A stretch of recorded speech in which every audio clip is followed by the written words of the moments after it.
I'm Scott Snibbe, and this is A Skeptic's Path to Enlightenment, where we explore how Buddhist ideas can fit into the modern lives of ordinary people. Today I'm talking to Tenzin Chogkyi, who dives head-on into the challenging topics of hierarchy, patriarchy, gender, and sexism in Buddhism.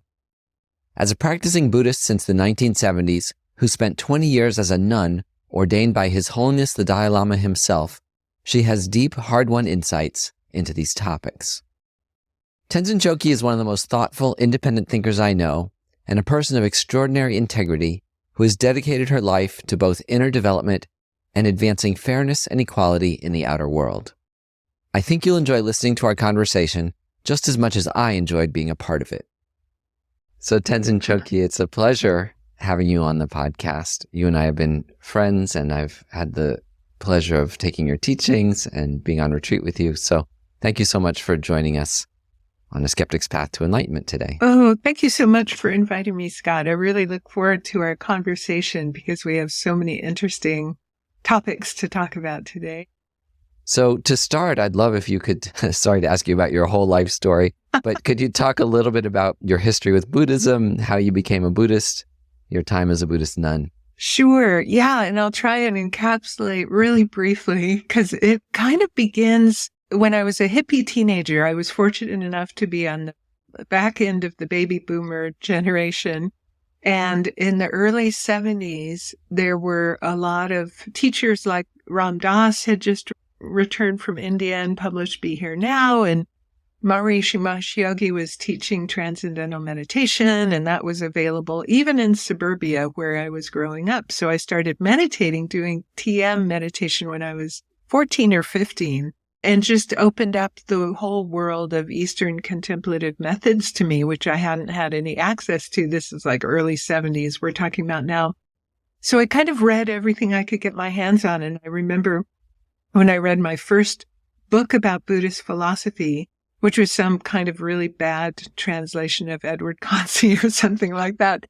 But I just said, oh, that's what I am. This totally makes sense to me. And I'd been raised without really, my parents had been raised Christian, but that's not really how we were raised. We didn't go to church. You know, we were raised kind of more secular materialist more than anything. So when I read about Buddhism, and especially the Bodhisattva path, I had such an attraction. So I became a theoretical Buddhist long before I became a practicing Buddhist, which happened later around 1979. A friend introduced me to a Japanese Buddhist practice. And then many years later, I felt like I really needed a personal teacher. And His Holiness the Dalai Lama had just won the Nobel Prize. This is about 1990 and was in the news. And I thought, oh, if there's anybody I can really trust, I had some total attraction to His Holiness, even though I'd never met him or even seen, a TV program or seen him just from reading about him. So in 1991, I bought a one-way ticket to India to seek out the Dalai Lama. And I naively thought, oh, we'll just be able to sort of sit and hang out and figure out my life. I always say I was going through kind of an early midlife crisis. I was in my mid-30s at that point. And ended up finally seeing His Holiness, not, meeting one-on-one at that point, but seeing him and being exposed to Tibetan Buddhism. So that's when my journey of Tibetan Buddhism really started, was 1991, after being theoretically a Buddhist for almost 20 years by then, but not really practicing with a teacher or a lineage or really receiving teachings just from books and things. So that's kind of the short version of how I got into Buddhism.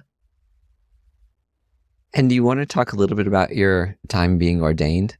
Yeah, sure. So I got involved in Tibetan Buddhism at Tushita Meditation Center in Dharamsala, where His Holiness lives, where I'd gone to seek him out, and studied and practiced there for about a year and a half, and then came back to the States and had met Lama Zopa Rinpoche at a Kopan course, and he'd asked me to be the director of Vajrapani Institute at that point, or the co-director at that point with Rich Prinz. So I came back to the States and then worked in administrative positions for the FPMT for the next 10 years, or almost 10 years, 8 or 9 years. and then was really feeling the wish to go into long retreat and consulted with Lama Zopa, and he said it would be good for me to do 3-year retreat. So I was still a layperson at this point, went into long retreat, and it was the 3rd year of my first 3-year retreat that somehow I just realized if I was really serious about this path, that becoming ordained, becoming a monastic, just made the most sense in terms of simplicity and focus. And so that's when I decided to become a monastic, was the 3rd year of my first retreat. And then I continued retreat for 3 more years and made a quick trip to India to get ordained with His Holiness the Dalai Lama, kind of in between retreats. So that was the story. And then practiced as a monastic for 20 years until just last year, when things just shifted again and it felt like my time as a monastic was coming to an end. So you spent something like 7 years in retreat? Or? Yeah, one was the traditional 3-year, 3-month, 30-day. And then after that, I did another retreat, which wasn't specifically for that amount of time, but it ended up being another 3 years. It was just sort of open-ended. The second one, I had just, at the end of the traditional 3-year retreat, I had written to Lama Zopa Rinpoche and talked a little bit about what was happening for me in meditation and feeling like I wanted to continue. And then that's when he advised me to go to Shineland, the retreat center in Big Sur, on the coast near Big Sur. And I ended up meditating there for another 3 years. So it was basically between March of 2000 and something like July of 2006. I was mostly in retreat. And, for a lot of people, the idea of a retreat might seem like a total nightmare, being alone and isolated even for a few days or something. You obviously have a great propensity for that type of practice. To someone who's never even done a retreat, I wonder if you could give a flavor of what you got out of that. Right. What's the benefit of that much time practicing and being alone? Yeah. And yes, it was completely terrifying. Like before I did it, I was completely committed to doing it. And that also goes way back to the early 70s. I remember reading in Ram Dass and Be Here Now about, yogis meditating in caves in the Himalayas. And I was like, oh my gosh, I didn't even know you could be a yogi meditating when you grew up, and I had a strong attraction to that. So when it came about, and I was completely terrified, the thought of being in solitary confinement with my mind for that amount of time. I had no idea what was going to happen. And it was amazing. Some of the most, I think, for me, the most amazing things in my life were becoming a teacher and becoming a monastic. And neither one of those may have happened if I hadn't been in long retreat. I feel like both of those things were a ripening at that time, because the purpose of retreat is really to minimize or eliminate the distractions of daily life and projects and so on, so you can focus on practice exclusively. And one of the things I found, which I've compared with a lot of other people that have been in long retreat, like our friend Venerable Renee and other people, there's this thing that happens after about 6 months, and it seems like plus or minus 6 months for almost everybody. Your mind is just spinning out all the things, and it takes about that much to really settle so that all the distractions and what I found for the first 6 months of retreat too is just almost like reliving my entire life, just replaying all the scenes and sort of, I always feel like they say your life flashes before your eyes when you fall off a cliff or something. This is like my life flashing before my eyes, but it took 6 months to just replay every single thing, which can be really hard. And then your mind settles and you're able to go really deeply into practice. And so I found there was a real deep settling that doesn't happen for me when I'm engaged in daily activity. And it took that amount of time. I mean, any amount of time in retreat is beneficial. Like a weekend is beneficial. 2 weeks is beneficial. No question about it. But there is something about really signing off. A friend of mine who is a monastic was at her end of life when I came out of retreat, and I had said something to someone or been interviewed or something about going into long retreat felt like dying. And it just felt like when you go into retreat for like 2 weeks, you put everything on hold. But for 3 years, you really have to just wrap everything up and start over again when you come out. And there's a way of just closing up your activities that to me felt a lot like a preparation for the end of life. And you also know you're going to come out completely different than when you went in. And so the re-entry part can be really hard too, because the way you relate to people has completely changed. So much about your own life and mind has completely changed. So all of those parts make it hard and really beneficial at the same time. And it is certainly not for the faint-hearted. I always feel like, they say your best quality and your worst quality is the same. And for me, I think it's stubbornness/determination. Like it kept me in, the dark night of the soul over and over again during long retreats, was that determination to just see it through. But also having the guidance of my teachers saying it was the best thing to do really helped a lot. Because I think if it had been just up to me deciding without their guidance, I would have just given up, because there were times it was so hard. And just so much insight into my own mind. A friend of mine, when I came out of retreat, I saw a friend at Land of Medicine Buddha. And I remember this story because we're together in the dining room, and then everybody else left the dining room, and she leans over to me like, "Hey, nobody else is here. It's just me. You can tell me the real truth about what happened." And she said, "What happened in retreat? Like, what was the most significant thing?" And I said, I think I just learned to make friends with myself. And she just burst into tears. I mean, she was expecting me to say the tantric deity, visions of, the pure realms. And it was like just being in solitary confinement with your mind like that. You have to learn to just accept deeply who you really are and make friends with yourself, or it's just too painful. And I think I realized the extent of my self-criticism and, self-judgment, and really had to get over it. And it was so profound. It was so profound that. And also another real advantage of long retreat, and other people that have been in retreat have shared this too, you're completely isolated from any kind of ego gratifying feedback. Like we're always looking for little hits of ego gratification. Like you smile at someone, so they'll smile it back at you and you'll feel good about yourself. And there's something about solitude that just strips all of that away, which is also extremely hard. We don't realize how addicted we are to all of those little moments that make us feel good about ourselves. So that was another piece that was really profound about long retreat for me too. Yeah. And it's even with our Buddhist teachers too, at least for me, wanting the teacher to smile at you. Totally. And think you're special. Somebody was talking about you. Kadra Law was just at Land of Medicine Buddha, and I didn't attend, but you went one day. And a friend of mine who went said, "Oh, I just had to look at my mind the whole weekend going, oh, am I special? Is she going to give me that look? Is she going to smile at me? Is she going to, single me out somehow for special treatment?" We totally do it with our teachers too. No, I know I do. Yeah. I do. Well, we mostly wanted to talk today about the relationship of Buddhism and Buddhists to authority and hierarchy, which I think you have a great interest in, and I've been thinking a lot about myself.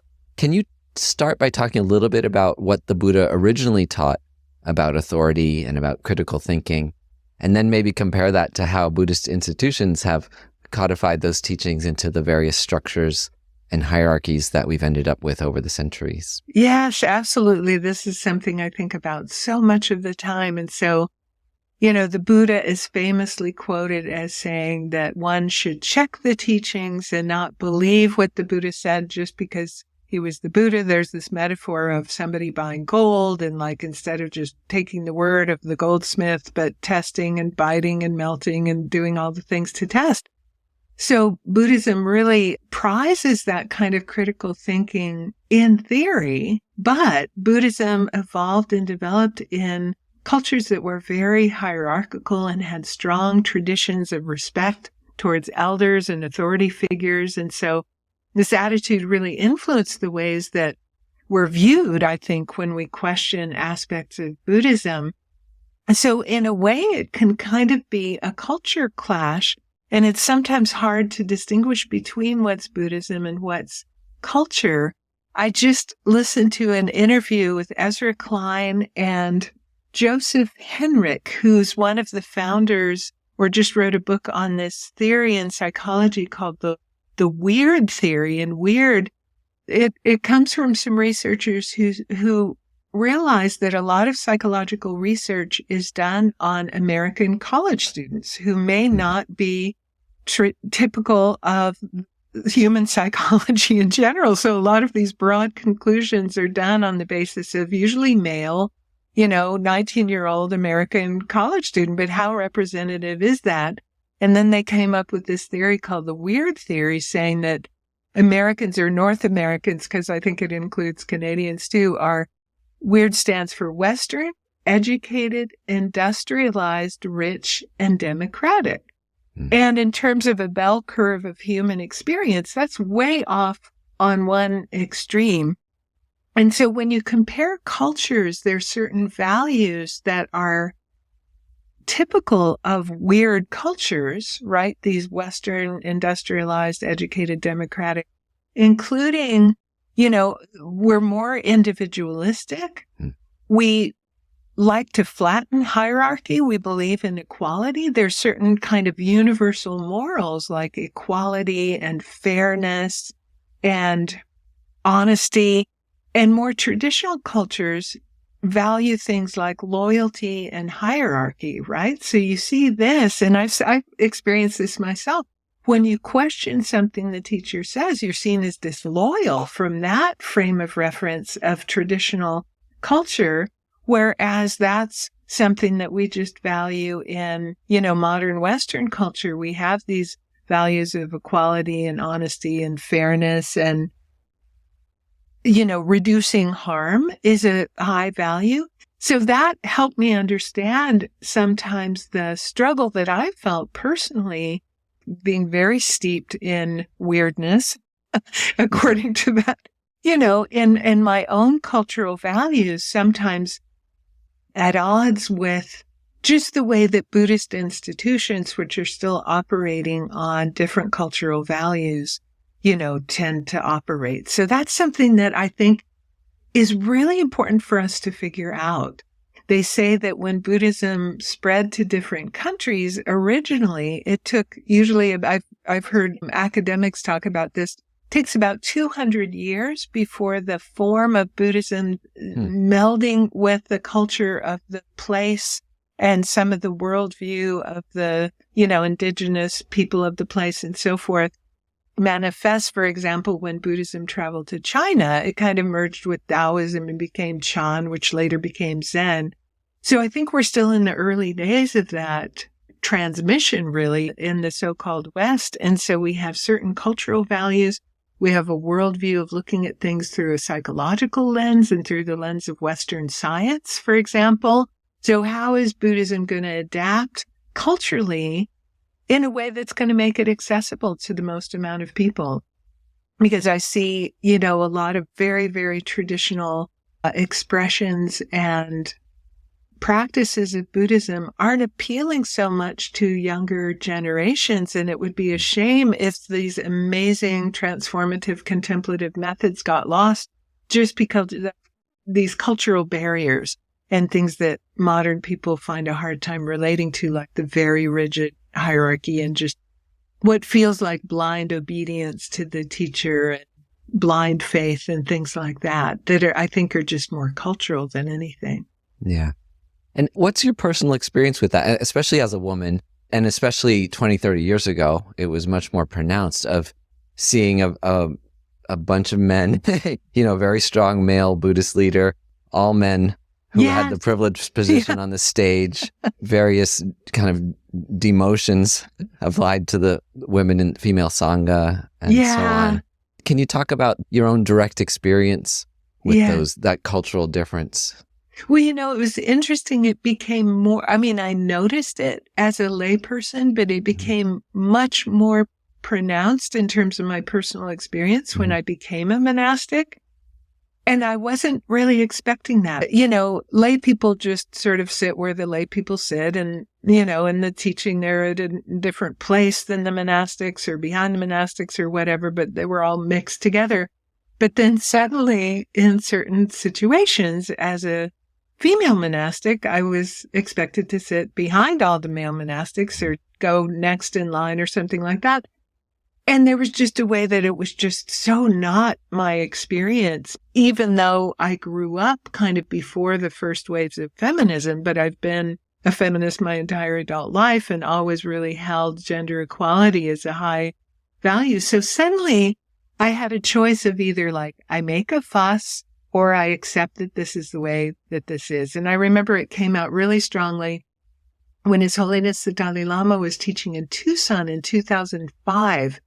And because of this layout of the room, like a lot of rooms, female monastics will be on one side and male monastics on the other. And all of these young people were kind of freaking out and coming up to me and going like, oh my gosh, what is that? It was like we were, relegated to sitting in the back of the bus. And that didn't sit well at all with these young people. And I was a little bit like, really? We're still doing this here? So I have had more experiences of that. There's been times in Asia where I've been told I can't enter a room because of my gender, which, would set me off and I would have a mental affliction attack. I remember my first monastic confession, which is called Sojong at His Holiness the Dalai Lama's temple in Dharamsala, and I was like so excited to go.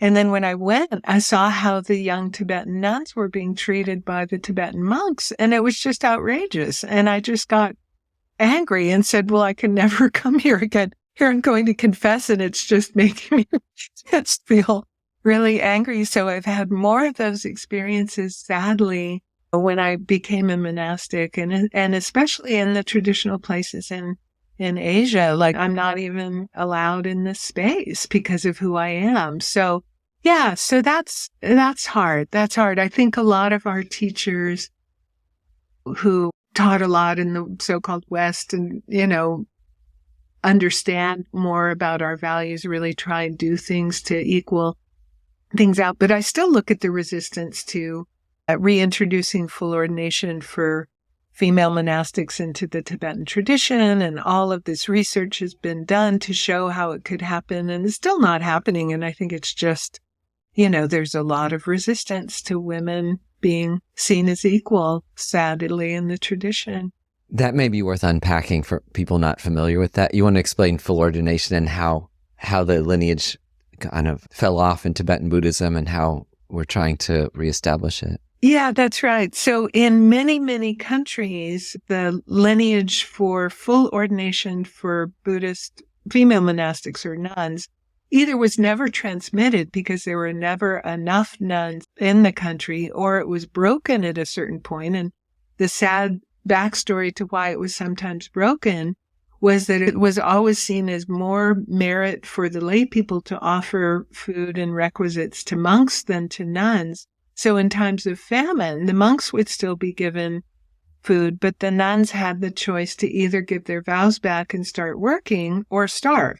And so that's the kind of history of why the monastic order for nuns, for example, in South Asia, Sri Lanka, Thailand, Burma, apparently there was a robust, fully ordained nuns community, and then the lineage was broken, and it only survived in Chinese Buddhist countries like mainland China, I think parts of Vietnam, parts of Korea.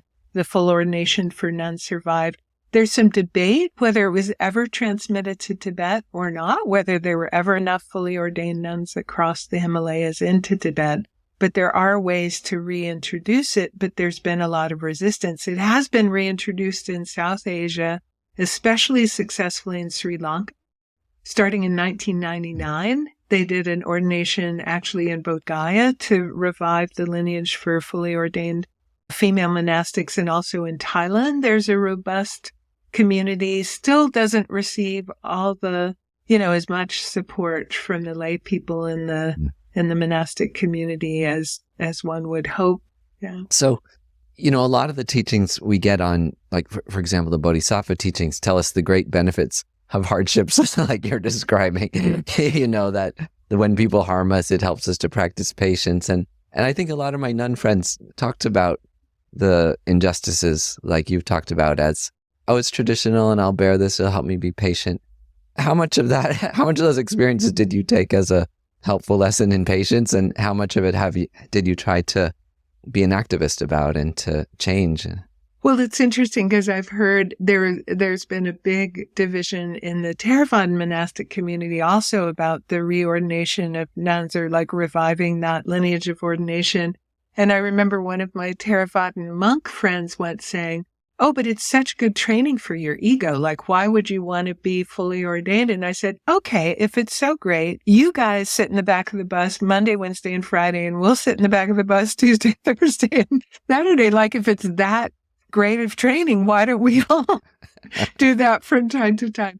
So yes, of course, there's always value in that. But I think for me, my whole life, just fairness is just such a huge value. And when something just feels so fundamentally unfair on the basis of something like skin color, gender, sexual orientation, gender identity and expression, all those things, that's when I'm like, okay, well, I can practice with this, but it's just so discouraging for all of those groups that aren't able to. I mean, think of all of the people of color who are denied higher education in our own country for hundreds and hundreds and hundreds of years, and all of the geniuses that were relegated to enslavement and picking cotton that could have solved these huge problems. I mean, to me, it's just a no-brainer that you give everybody equal opportunity for whatever they aspire to. You're going to have a better society and a better culture. So if there's women who really aspire to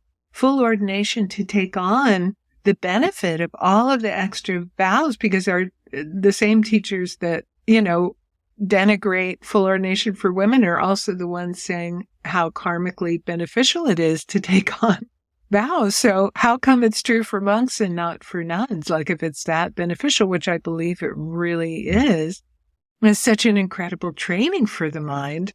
Actually, the vows train the mind better than just putting up with inequality. I mean, I think the actual container of training of the full ordination with all of the incredibly subtle vows about deportment, I mean, I see that as this incredible training that then is denied to half the population just on the basis of gender. So that, to me, overwhelms the idea that it's really good for us to accept our second class status.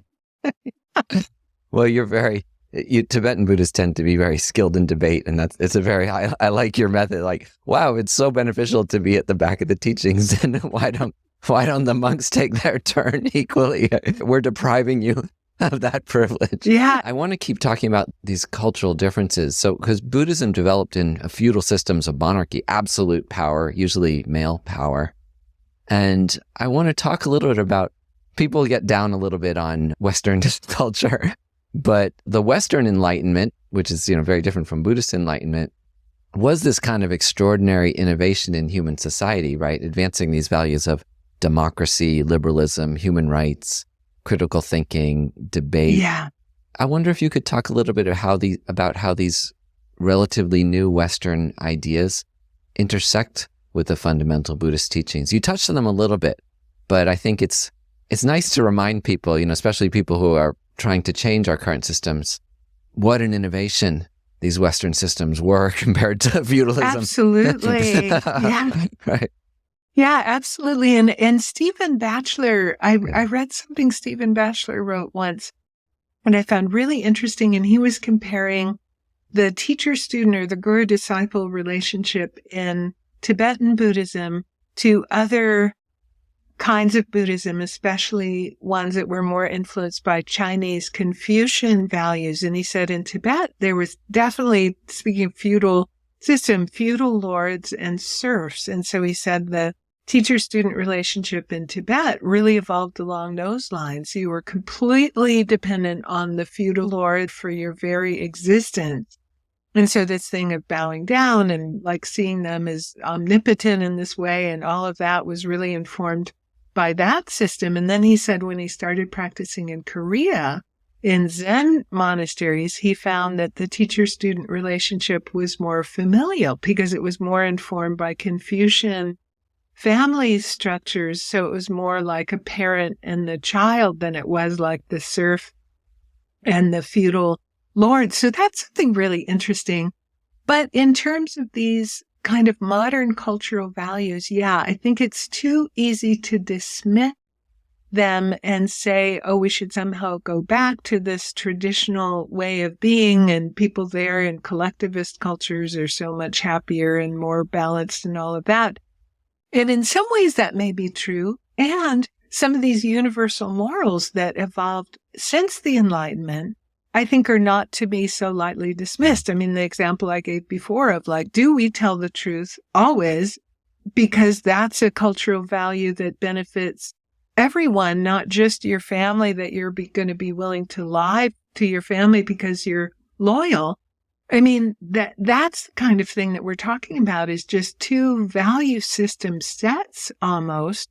And I don't think we should just so easily dismiss. I mean, I've had people tell me, oh, you're brainwashed by Western cultural values, or you're too attached to your Western cultural values. And I say, I'm very proud of my Western cultural values like fairness and equality and, non-harming and things like that I'm going to hold universally, no matter who's doing the harm, whether it's a Buddhist teacher or not. So I think we need to make peace with that. However, it's very interesting to look at how I think there are a couple of things. If Buddhism is too secularized, which I think is a danger, I think we need to take into account these cultural values and not dismiss them so easily. But I think we can make a mistake of being so hyper-rational that Buddhism gets reduced to some sort of sophisticated psychology, and then the transcendent goals of Buddhism are lost. And I see that happening in some, Buddhist groups where suddenly meditation becomes about kind of personal insight into your psychology and not insight into the nature of reality. And it gets reduced to psychology. And then nobody's really talking about liberation and enlightenment and, samsara and karma and things like that. Those are just seen as so difficult for Westerners to understand that they just get swept under the rug. And then I think you're losing the transcendent goals. But how do we somehow combine both the transcendent and our own secular modern values? And that's a tough question, because we are very rational. One of my teachers, Geshe Tekchok, used to say to us, who's passed away, and when he was teaching at Land of Medicine Buddha, he used to say, you guys are really well educated. You won't just do something because I tell you to. You need to understand why. He goes, you have really sharp minds. I think we really are trained in this critical thinking, but I think it can become an obstacle for us too, because there are certain benefits to collectivist things like rituals that make us feel part of a group. And we can't just say, oh, nothing happens for me when I'm kind of in a group chanting something. Well, yeah, on some subtle level, something does. So how do we find even rituals that are meaningful for us that introduce those soft values like belonging and feeling like part of a group and things like that? Because I think the mistake we make is our practice is too individualistic, and we just go into the room and shut the door. And then we're completely ignoring the third jewel of refuge, which is spiritual community. We're taking refuge in Buddha and Dharma and just like, oh yeah, there's a third one. I'll recite the prayer, but I'm not really thinking about it. But that is what I think keeps us going when it's really difficult, is the connection we have and the support we get to others, and just that feeling of belonging, which I think is what a religion does and what a, psychological contemplative method doesn't do. I think there's some sense of belonging, but how do you do that and not bring the bathwater along with the baby to change the, and think that it means, taking on also an entire foreign culture and somehow becoming Asian or Tibetan or Chinese or whatever it is, and just taking on the whole package. And that's the exciting and difficult space that we are in these early days of Buddhism being transmitted to the West. Like, I think we're still in that process, and it's still a lively conversation that I wish more people were having. I think you're having that conversation, and that's sort of the basis of all that you're doing with the Skeptic's Path, is very much, trying to bridge those two systems and find the meeting points and the benefits without anything getting lost in translation. Yeah, it's very confusing because you have this core Buddhist teaching that I think is so attractive to people in democracies, which is that you have to test it for yourself, right? The Buddha actually said, according to the sutras, you have to test everything I said for yourself. And if it's not valid, set it aside. But then it really does feel at odds with the way that we're taught Buddhism, which does feel very moralistic. And I actually don't say this critically because I've benefited from this way of teaching. Like, I'm actually just more describing it than criticizing it, that the way I learned it is very moralistic, very, very assured, very assured and very clear. And hearing that from a Tibetan Lama, I think is fine. Actually, it makes sense. And then I can go home and think about, whether what they said was true. But for me to share his teachings, it would make no sense to say, as a Dharma friend, to say things in any even slightly moralistic way, and so as people like us, grow up and try to share the teachings, more as peers with people than anything else. That to me is the question. Like, the Buddha was so clear about being critical and having debate, and yet the way it's taught and the way it's written about in our traditional sutras and commentaries and is quite moralistic and firm. Like, what can you riff on that a little bit? Yeah. Well, what you're saying, Scott, makes me think of this system that was introduced to me a while ago by a Catholic priest, and it was based on a kind of a Christian interpretation of spiritual stages, John Fowler's Stages of Development, which was actually kind of correlates a little bit with Piaget's stages of development of childhood to adulthood, but this is through the lens of spiritual practice.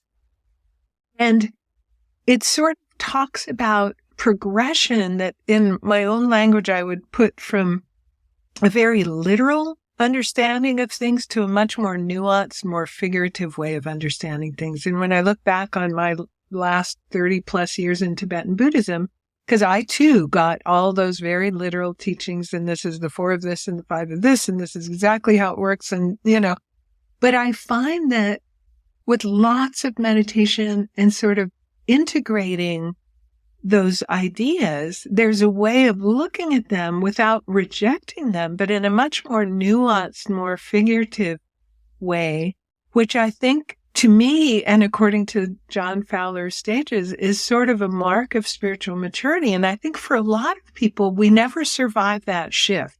Like, we think we're losing our faith if we start looking at things in a more nuanced way, in a more figurative way. We're like, wait a minute, if I don't really believe in literal rebirth, like there's something that goes from body to body, there are different ways of looking at things like rebirth. There's different ways of looking at things like karma, just in a more figurative way.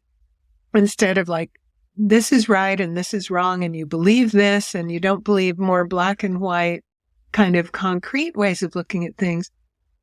So sometimes I think that's a useful conversation to have too. We have this solid foundation in our tradition of the Lamrim, the stages of the path, which I value on a daily basis, that I was introduced to that and it gave me such a solid framework.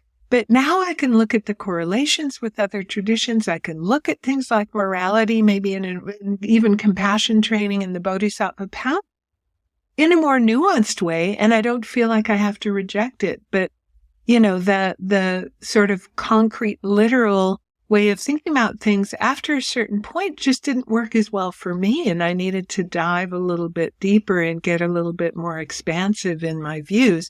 And it's not easy to do, especially there isn't a lot of guidance for that process and a lot of people having that conversation. I think it's one of the things I've gotten out of doing this podcast, because I've talked to people in different lineages and sublineages, and I think the validity of the various Buddhist, Theravada and other types of Buddhism they have different numbers of mental factors and different ways of, different, even the canonical lists we learn in Tibetan Buddhism have different numbers of things. And yet they seem to have also produced enlightened beings.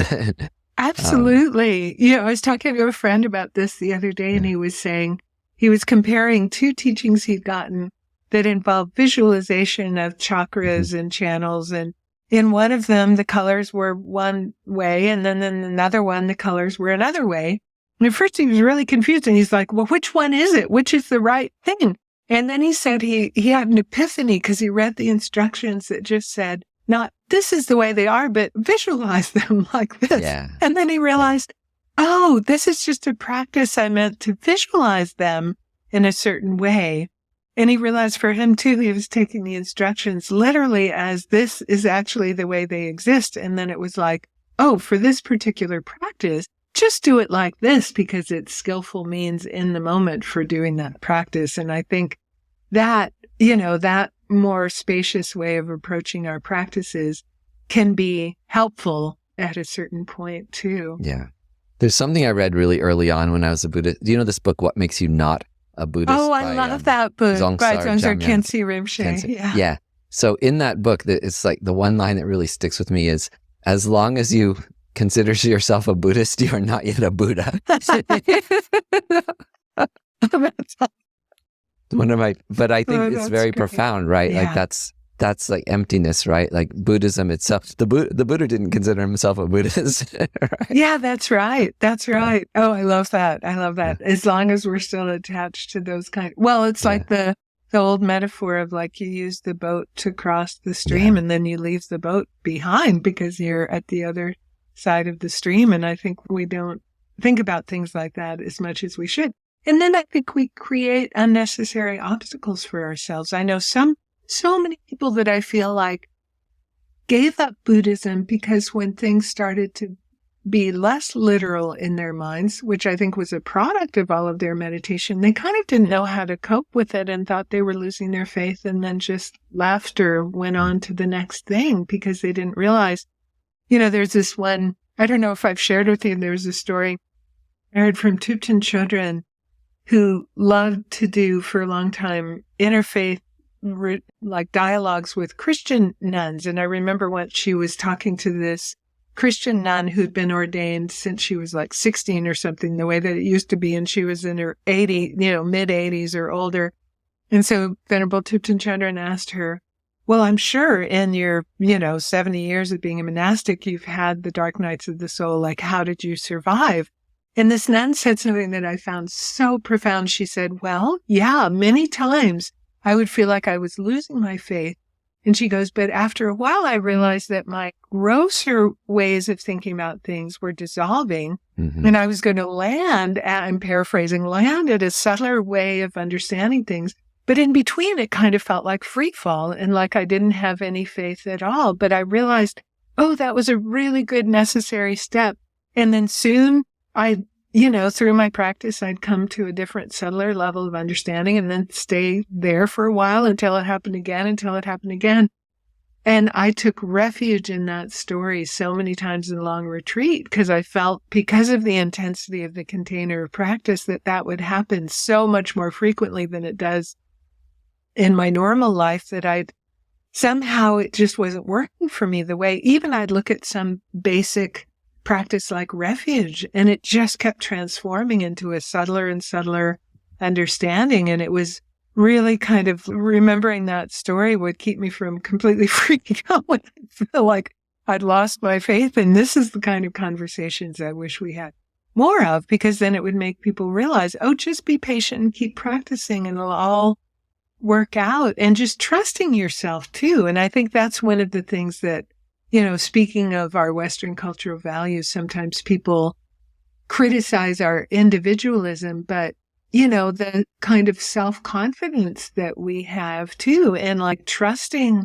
ourselves and trusting our own wisdom is another side effect, I think, of our culture that is not to be easily dismissed, because it's in moments like that, if I can just trust my own wisdom, then I know I'll be okay and I can just make my own choices.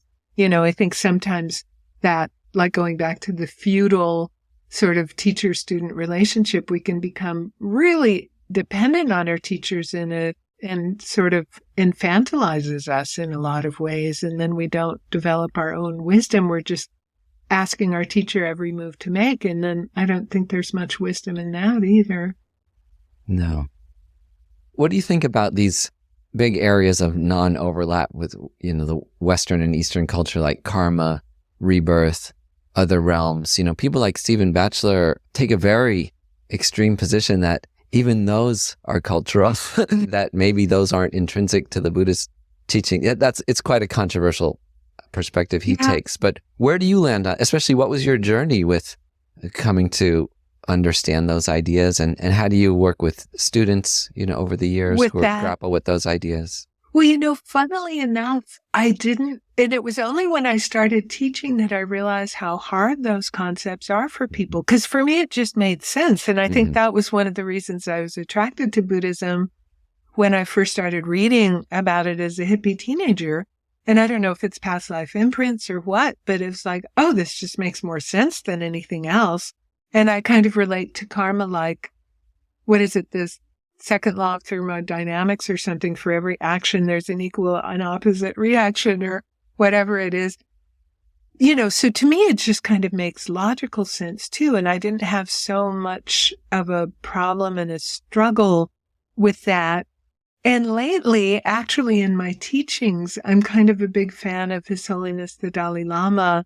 And nowadays I'm teaching a lot more from some of the secular contemplative science programs like Cultivating Emotional Balance and the compassion training, just because, I don't want to struggle and argue with somebody about karma. I just want to teach them to be more compassionate. And then hopefully when their heart softens, they'll treat people better and have a better life. And so I'm teaching less traditionally that kind of thing.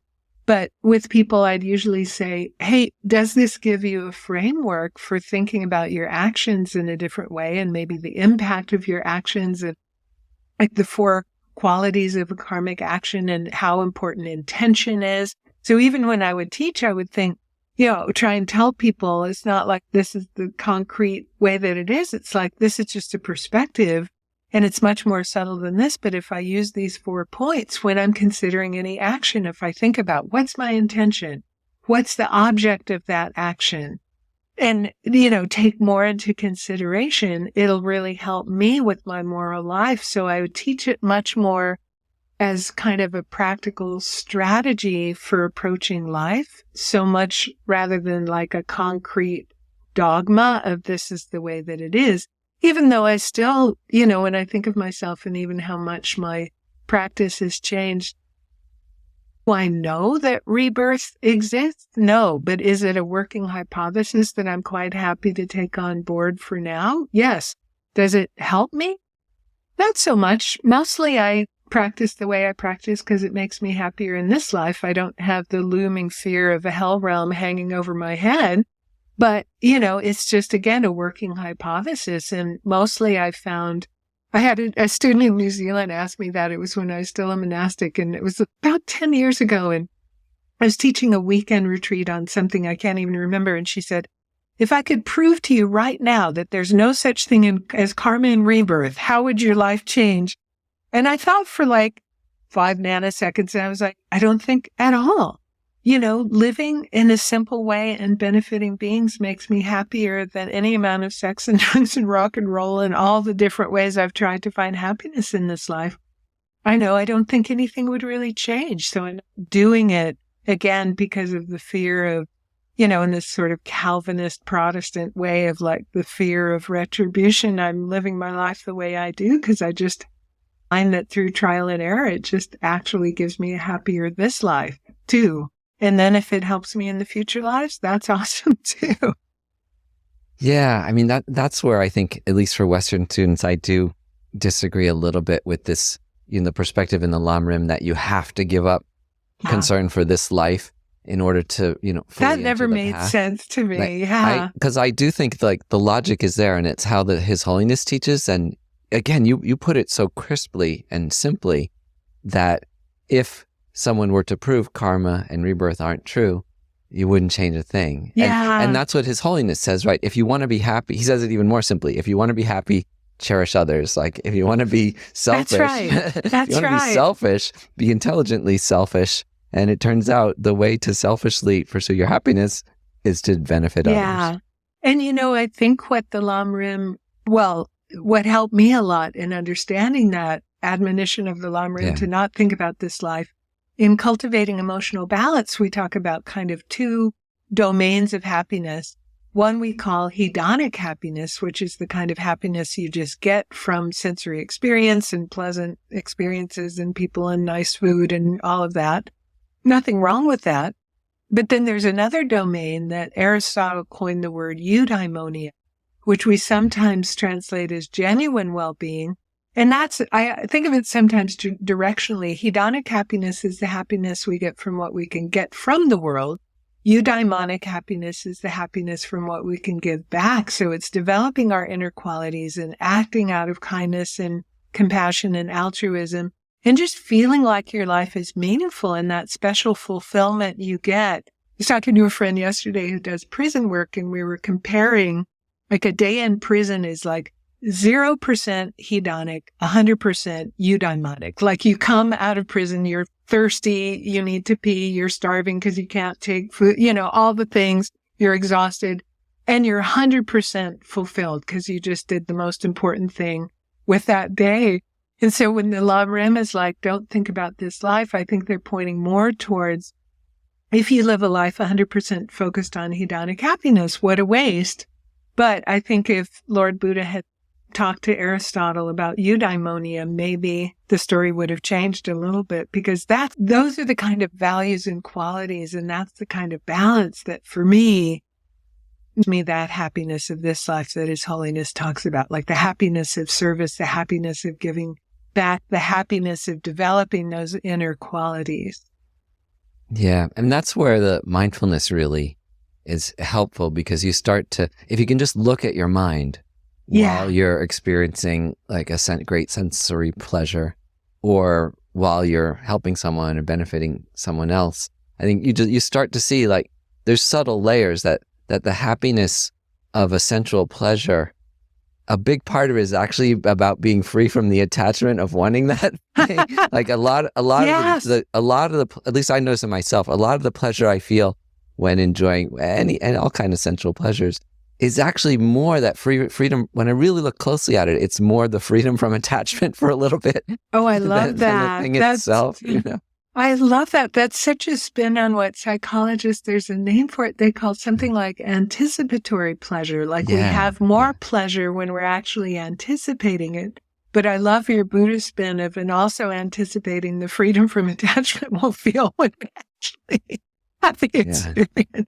Because it's true. I mean, the first, you're staring at the gluten-free chocolate brownie in the case at cafe where you go every day, and then by the time you're on the third bite, you're already on to the next thing and you're not even tasting it anymore. Like maybe the first bite is really good, but again, that's like the meeting of the anticipation with that momentary experience. But usually by the end of it, your mind is already off to the next object of attachment and you're fantasizing about that. So, and also if I've known a lot of wealthy people in my life, and a number of them, I think you have one person in particular, is always trying to get someone to go have a beautiful meal with her, to go on a great vacation, to go pay for someone to enjoy this vacation she can enjoy, to have a drink with her.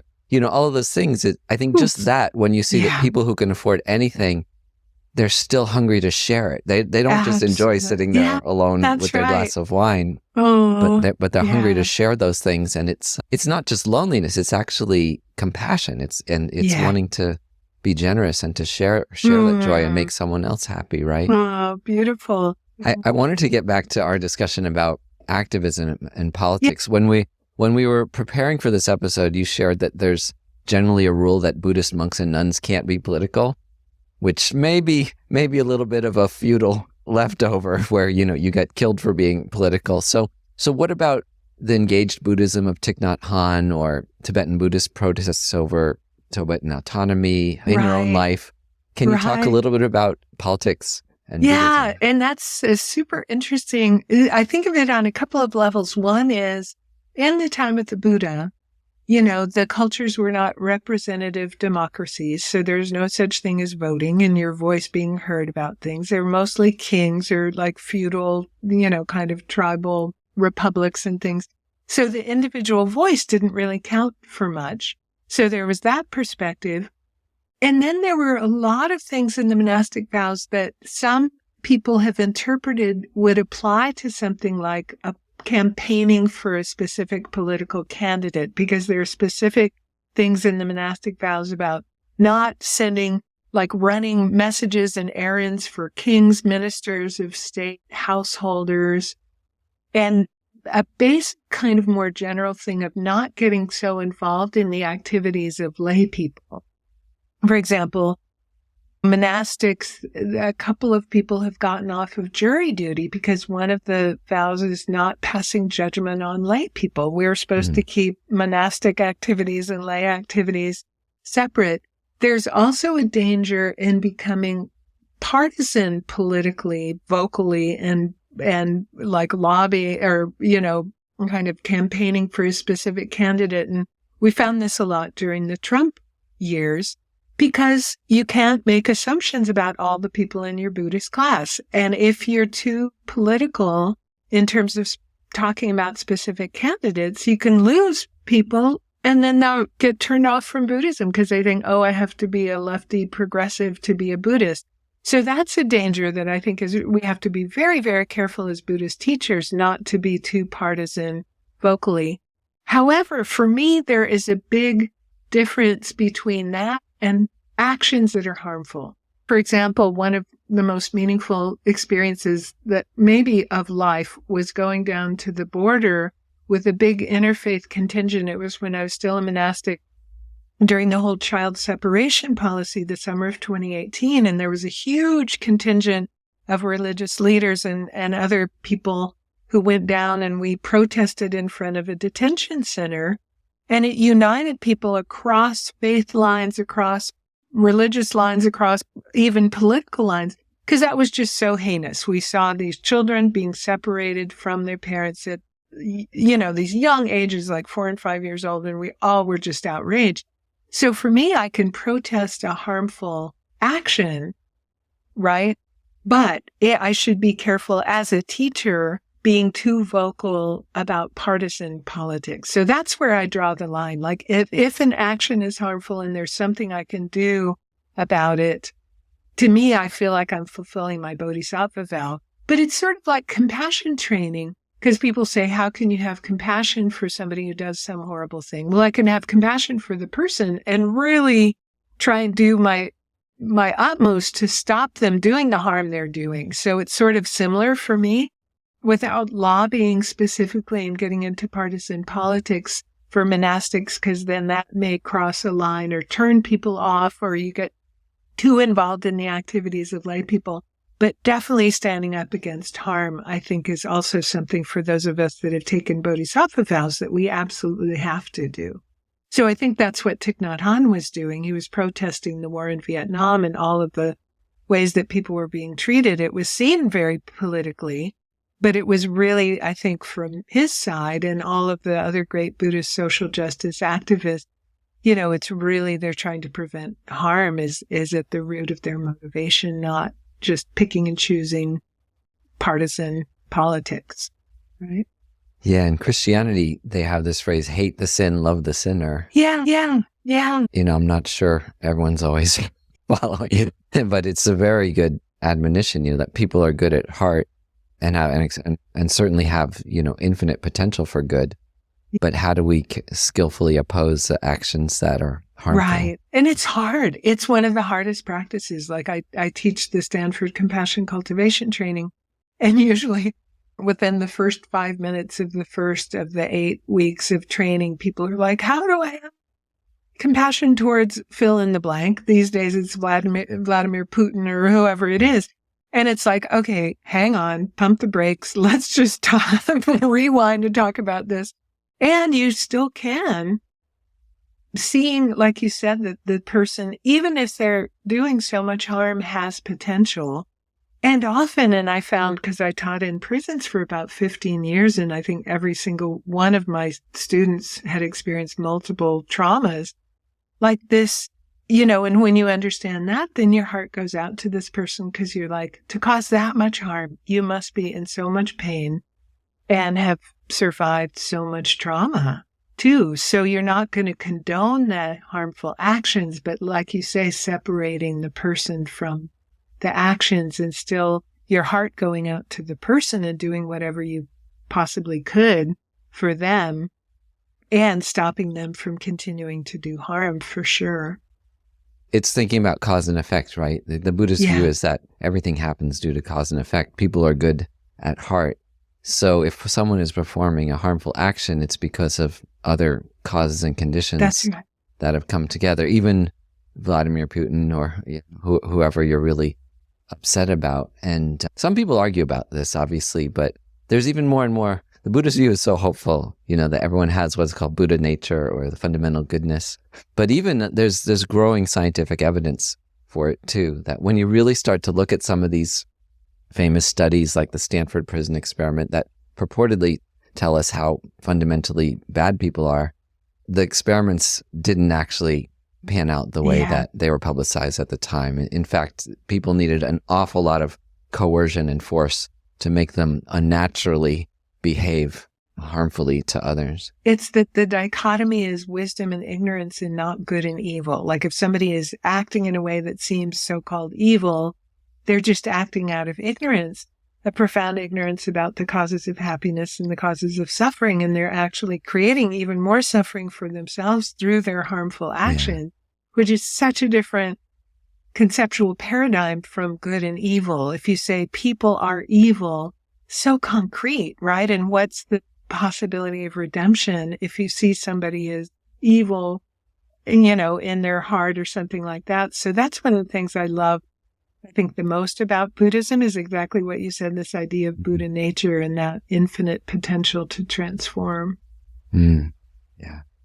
I would imagine a lot of people listening to this might be curious about why did you decide to stop being a Buddhist nun? You don't have to go into all the details, but I think some people may look at it as a kind of failing or something that, you come out of monastic life. But I know many people who have come out of monastic life who are people of great integrity and had very good reasons for it. So I wonder, I don't know what's the most skillful way to talk about that here, but you're a teacher of extraordinary integrity and great qualities, and I really respect your journey in life. But what do you think you can share that's of benefit for people to understand, coming in and out of monasticism? Well, I think in the progression of my own teachings and practice, like I said, I become more of a proponent of His Holiness the Dalai Lama's view and his idea that there are ways of presenting kind of these contemplative techniques in a way that's more available to a non-religious audience, and the Stanford Compassion Cultivation training, Cultivating Emotional Balance. And I found more and more that presenting as a monastic, people would be expecting a very traditional approach from me that I wasn't delivering as much anymore, which would be a little bit confusing for them. And then more and more as my life and practice and teachings evolved, I was wondering how important maintaining the monastic life was for me in the way that I was evolving as a teacher. So it was kind of from both directions. I felt like I wasn't so much representing the traditional approach that everybody was expecting from a monastic and not doing that so much anymore. What was really the value of the monastic life?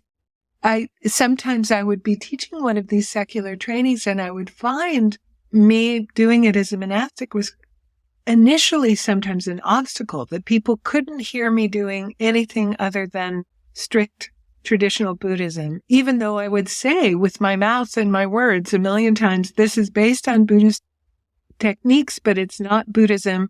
And still they would say, oh, when you taught Buddhism, and I'd say, no, I taught cultivating emotional balance. That wasn't Buddhism. So there was kind of a disconnect a little bit more. And just, I hung on for a long time because I don't take my commitment lightly ever at all. And then there was one point when I went in to teach in robes, one of the first in-person retreats after kind of the lockdown of COVID. And it just felt like it was finished. Like it was just a felt sense of like something shifted. Even though for 20 years I'd gone everywhere in robes and climbed up mountains in Australia and like I didn't even have lay clothes, but all of a sudden it just felt like something shifted and I felt like I had to pay attention to that.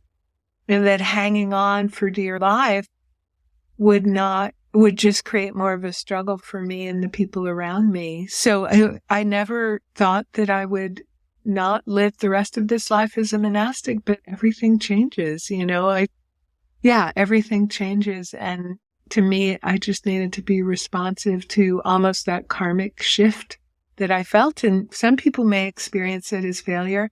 I was so grateful. I wrote a letter that I sent out to my closest students when made the change. And people have been so incredibly supportive. And many people said, oh, I respect you even more for really following your integrity of like, this wasn't the right thing anymore, because that must have been so hard after nearly 20 years. And so I had just received so much kind of kindness and love and support from friends and students through it. I couldn't have, really, couldn't be more grateful for all the support that people have shown me through the transition. Because it has been hard, and it hasn't even been a year, actually. It's not quite a year yet. And I feel like I'm kind of inhabiting this next phase of life as an experiment at my advanced age and still trying to figure it out. And there's certain parts of the training that are still there, which I'm really grateful for. Like I don't have the vows and the robes anymore, but I certainly had all those years of training and that doesn't just disappear. So I'm grateful for that as well. Yeah, I know a couple of other monastic friends who made that decision recently as well, and out of integrity, that it was the decision of greatest integrity to change from being ordained to not ordained. And I think that's, for me, that was an important realization from talking to you and a couple of other, monks and nuns I know, that sometimes the decision of greatest integrity would be to move on from being in ordained salt. Yeah. And I think that quality that I mentioned before of stubbornness / determination, like I said, I really hung on. And because I didn't, I don't give up anything lightly, but then it became kind of unambiguous at a certain point, and it was just time. We talked a lot about, some of the difficulties of gender in Buddhism. I wanted to go all the way to the other side to ask you a little bit about some of the beauty and flexibility and acceptance of all the aspects of gender that there are in Buddhism, and particularly in Tibetan Buddhism, the Vajrayana teachings, where we're encouraged to fully embrace our female and male aspects.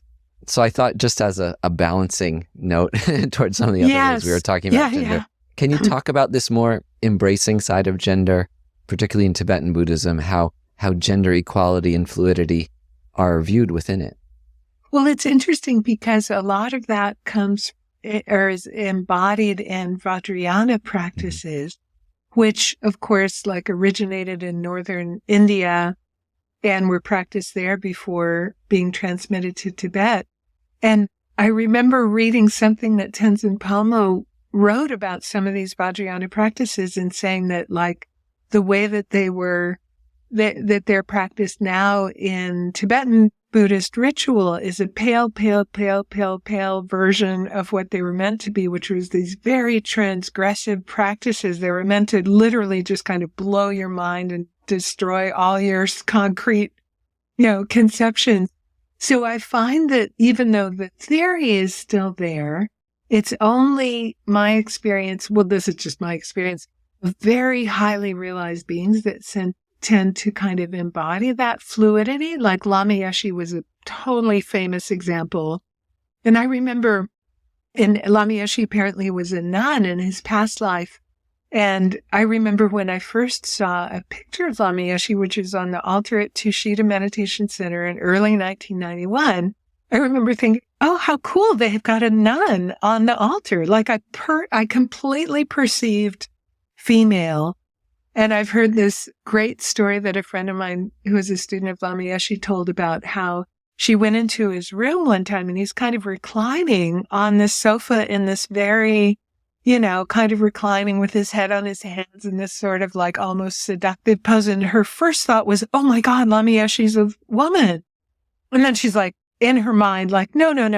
And then Lama Yeshe plays with her and he says, well, what do you think, dear? Am I a man or am I a woman? And she just said, well, Lama, you're a man, of course. And he goes, how do you know? How do you know? And he just fully played with it.